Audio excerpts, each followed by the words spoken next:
Last Councillor and Minister, I'm grateful for time to speak on this very important issue. As Chairman of the European Union Affairs Committee, I followed the proceedings of the European Council with great interest. Before last week's European Council Summit, we all made statements in this House hoping that there would be much needed progress on the Brexit negotiations. Unfortunately, there was no great progress to report at all. I find this very disappointing.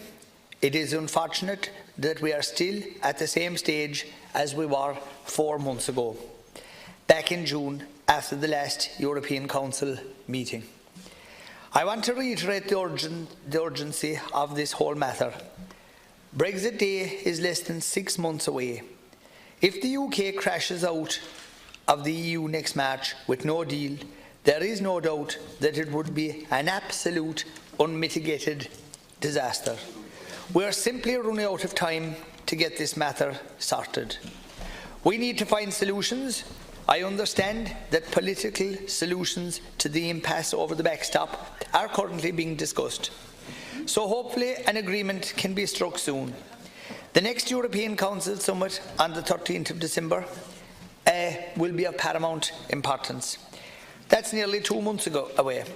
So it is absolutely vital that we have everything agreed before then, so that the final agreement can be approved on time and people can make the necessary plans. I would like to commend the Taoiseach, the Taoiseach and our ministers, yourself included, Minister, and our officials, who are working hard to ensure that Ireland's interests are heard in Europe.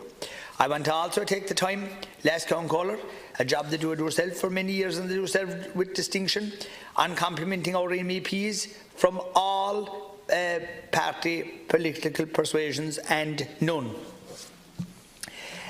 You all have succeeded in making our case in Europe, and now we are seeing the benefit of our neighbours' solidarity on the border issue. And it was extremely important for people like Guy Verhofstadt and Michel Barnier to come before this House, to come before committees, to meet with people like yourself, last Councillor, the Taoiseach, various ministers, and to stand shoulder to shoulder with us when it came to saying that if the deal wasn't good for Ireland, it wasn't good for Europe, and if it wasn't good for Europe, it wasn't good for Ireland. So that type of solidarity is important. While for us the headline issue of the European Council Summit was Brexit, it is also important to note that the European Council made other conclusions regarding migration, internal security and external relations. These are important decisions about very big issues that affect all of us, like preventing further illegal migration, increasing cyber security, combating disinformation and fighting climate change. The committee I chair attends inter-parliamentary meetings with members of other national parliaments from across the European Union and with MEPs.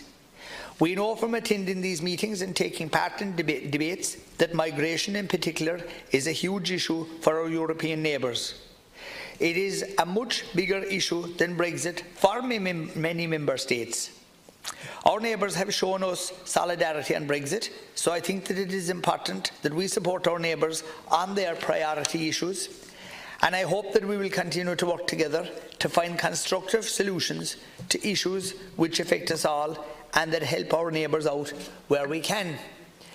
When I talk about the importance of issues, and I mentioned the battle with regard to climate change, I want to, and it would be very neglectful of me not to do so, to put on record that I believe today is a black day in Ireland when I hear of a great organisation that is Borna, and they're winding down the great jobs that they created and they gave back over many years. Many young apprentices came from all parts of Ireland and went to the Midlands, trained, became mechanics, got qualifications, and benefited greatly from the knowledge and the expertise of Borna. Indeed, many people from County Kerry went to the higher doors in Borna in management and all of that, as well as many people working for them over many years, and being very grateful for that work.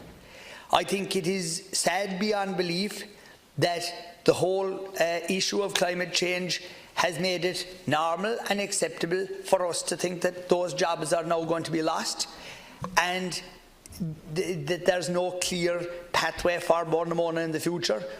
What is going to create the jobs that are going to be left void after the next number of years? And the whole cessation of peat production, I think that is a retrograde step. I don't agree with it. I think that more harmful emissions come from a busy place like China or Japan in 1 hour than what we produce in the Midlands over the next 50 years. But we're going along with it and we're agreeing with it, and I just think that's wrong. I think that the whole peat industry should have been protected by allowing it to continue, not ceasing it. I believe that things like the production of peat briquettes was nothing in the world to be worried about, nothing in the world to be regretful about. I believe that we should have kept producing the way we have for decades in the past, and there would have been nothing wrong with that. I could keep going on, but I want to give over my time to my brother Denny.